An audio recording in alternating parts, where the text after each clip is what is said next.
जय हिंद, जय भारत दोस्तों। मैं पुष्पेंद्र गौड़ आप सभी दोस्तों का पुनः स्वागत करता हूं मेरी चैनल गणित की चौपाल पर। दोस्तों, आज हम नई विषय वस्तु और नए अध्याय के साथ शुरुआत कर रहे हैं। मेरे सारे वीडियो को देखने के लिए आप मेरी चैनल को जरूर सब्सक्राइब कीजिए। और बहुत ही इंटरेस्टिंग चैप्टर आज हम स्टार्ट कर रहे हैं। कक्षा 9वीं विषय गणित, यूक्लिड की ज्यामिति का परिचय। छात्रों, मैंने अक्सर देखा है कि आप लोग ज्यामिति से बचने का प्रयास करते हैं, इसको एक कठिन सब्जेक्ट मानते हैं, या फिर आप अगर ऑप्शन मिलता है तो ज्यामिति वाला सवाल को हल न करके एरिथमेटिक या एल्जेब्रिक सवाल को हल करने का प्रयास करते हैं। आइए, बहुत ही इंटरेस्टिंग चैप्टर है यूक्लिड्स की ज्यामिति।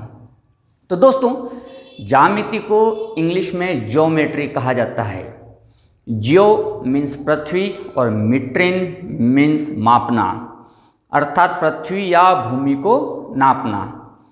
तो कहीं ना कहीं ज्यामिति का जो विकास हुआ या इसका उद्भव हुआ, तो वो दोस्तों भूमि को नापने की आवश्यकता जब उत्पन्न हुई होगी, तब इसका कहीं ना कहीं शुरुआती दौर में विकास हुआ।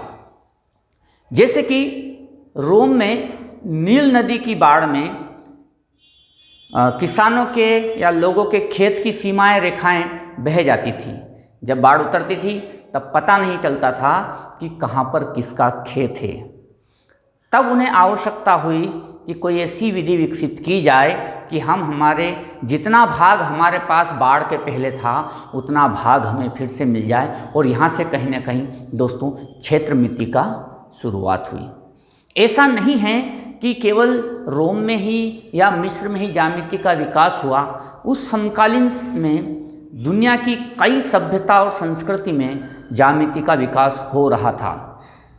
बेबीलोन, भारत, मिस्र, रोम, ऐसे कई देश थे जिन्होंने ज्यामिति में बहुत अच्छा काम किया। अगर हम भारत की बात करें दोस्तों, तो हड़प्पा और मोहनजोदड़ो जैसे शहर जो हमें खुदाई में प्राप्त हुए, उनके नगरों की संरचना देखते हैं तो उसमें ज्यामिति का बहुत ज़्यादा प्रयोग किया गया। जो सड़कें हैं एक दूसरे को 90 डिग्री के कोण पर काटती थी। निर्माण कार्य जो था, चाहे वो मकानों का हो या नहाने के कुंड का हो, वो बिल्कुल ज्यामिति आकार के थे।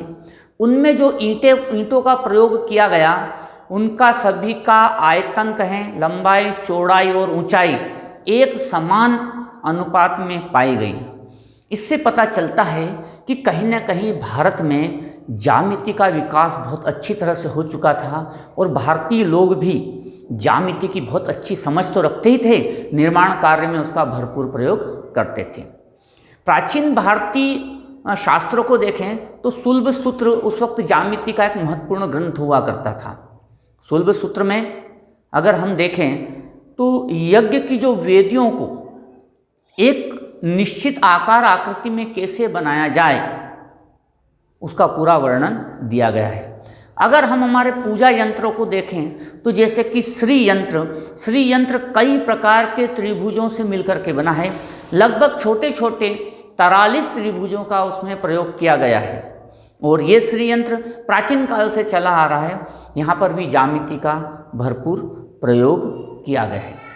तो दोस्तों, उस वक्त कई सभ्यताओं में ज्यामिति का विकास हो चुका था, चाहे वो भवन निर्माण में उपयोग करते थे या अपने यज्ञ से संबंधित वेदियों के निर्माण में प्रयोग करते थे या खेत के क्षेत्रफल नापने में प्रयोग करते थे। लेकिन यह जो ज्ञान था, ये मौखिक रूप में एक पीढ़ी से दूसरी पीढ़ी में जाता था, इसलिए ये व्यवस्थित नहीं था। ये विभिन्न प्रकार से फैला हुआ था। इस प्रकार से ज्यामिति में और भी बहुत कुछ अलग अलग सभ्यताओं ने काम किया। इसके बाद कुछ वैज्ञानिक हुए, थेल्स हुए, पाइथागोरस हुए, यूक्लिड्स हुए। इन्होंने इस ज्यामिति को एक सिस्टमेटिक स्वरूप देने का प्रयास किया, व्यवस्थित स्वरूप देने का प्रयास किया। तो कई भारतीय वैज्ञानिकों ने भी इसमें सहयोग किया, कई विदेशी वैज्ञानिकों ने भी इसमें सहयोग किया।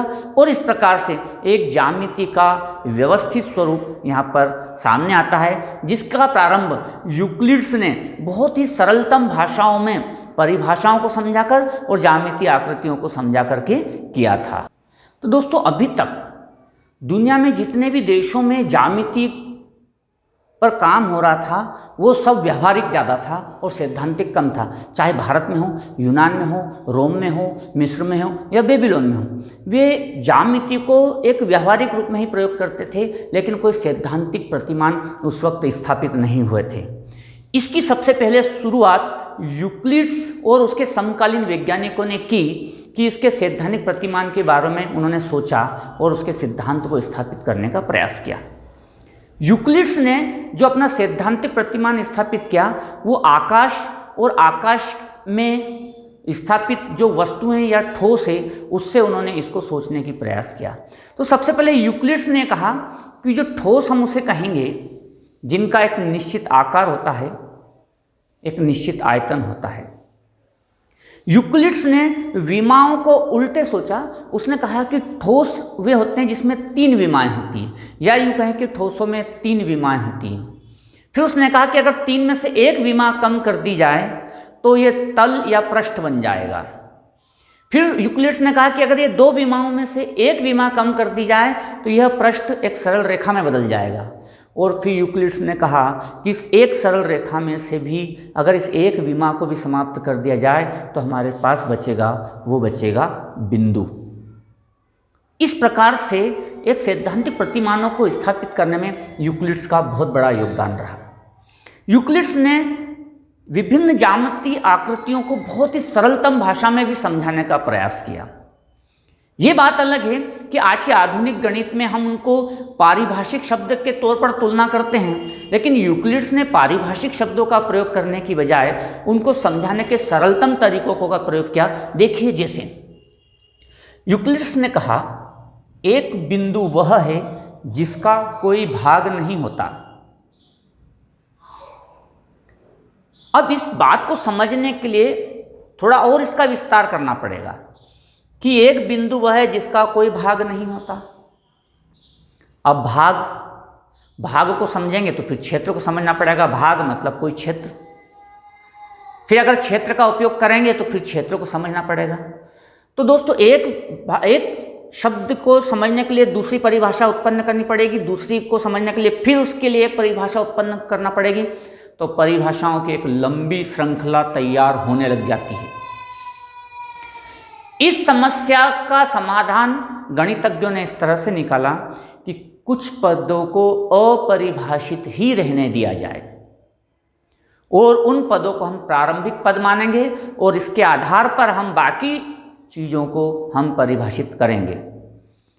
तो परिभाषाओं की एक लंबी श्रृंखला से बचने के लिए कुछ पदों को अपरिभाषित ही छोड़ दिया गया। जैसे कि दूसरा है, एक रेखा चौड़ाई रहित लंबाई होती है। ठीक है, चौड़ाई रहित लंबाई होती है। अब यहाँ फिर 2 चीज़ों की परिभाषा की जरूरत पड़ेगी, चौड़ाई की और लंबाई की। तो चौड़ाई को हम समझ सकते हैं, लंबाई को भी हम समझ सकते हैं, पर परिभाषा। तो फिर अगर हम इसकी किसी तरह से परिभाषा देने का प्रयास करेंगे, विमाओं में जाएंगे तो फिर विमा की परिभाषा, फिर एक लंबी श्रृंखला तैयार हो जाएगी।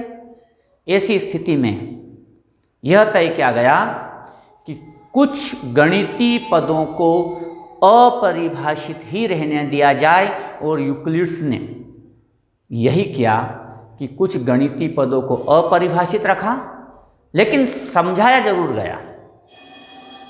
और इस प्रकार से उन अपरिभाषित शब्दों की सहायता से फिर कई परिभाषाओं को स्थापित किया गया और कई सैद्धांतिक प्रतिमान स्थापित किए गए। बहुत इंटरेस्टिंग है यूक्लिड्स को पढ़ना। यूक्लिड्स ने सूत्र वाक्य दिए हैं, आप उनका विस्तार करके देखिए, बहुत आनंद आएगा आपको। आइए कुछ और चीज़ों को समझते हैं। इस प्रकार यूक्लिड्स ने बिंदु, रेखा, तल और पृष्ठ को अपरिभाषित रहने दिया। हम केवल इन्हें अंतर्ज्ञानात्मक तरीके से समझ सकते हैं या कुछ भौतिक वस्तुओं में इनको उदाहरण के तौर पर समझा सकते हैं, इससे ज़्यादा हम इनको परिभाषित नहीं कर सकते। अब इन शब्दों का प्रयोग करके यूक्लिड्स ने कुछ कथनों को सत्य स्थापित करने की कल्पना की। अपने इन शब्दों का प्रयोग करके यूक्लिड्स ने कुछ कथनों को सत्य स्थापित करने की या परिभाषित करने की कल्पना की, जिसे उसने अभिग्रहित या अभिधारणा कहा। आधुनिक गणित में अभिधारणा और अभिग्रहित को लगभग समान माना जाता है, लेकिन यूक्लिड्स ने अभिधारणा को विशेष रूप से ज्यामिति से संबंधित किया। ज्यामिति से संबंधित जो कथनों की उसने कल्पना की थी, उन कथनों को उसने अभिधारणा कहा, लेकिन अभिग्रहित ऐसे कथन रहे जो ज्यामिति से विशेष रूप से संबंधित नहीं थे। तो दोस्तों, वास्तव में यूक्लिड्स ने जिन कथनों की कल्पना की, वास्तव में वे सार्वभौमिक सत्य कथन थे जो प्रायः प्रकृति में या सामान्य व्यवहार में स्थापित हैं। इस प्रकार से अभिधारणा और अभिग्रहित को उसी प्रकार से स्वीकार कर लिया गया जिस स्वरूप में वे थे। इन्हें सिद्ध करने की कोई ज़रूरत नहीं थी, क्योंकि ये भी प्रारंभिक कथन कहे गए। तो दोस्तों, ये पूरा जो परिचय है, ये ज्यामिति को समझने के लिए बहुत ज़्यादा जरूरी है। तो इस प्रकार से ज्यामिति का एक विकास किया गया और प्रारंभिक दौर यहीं से शुरू होता है।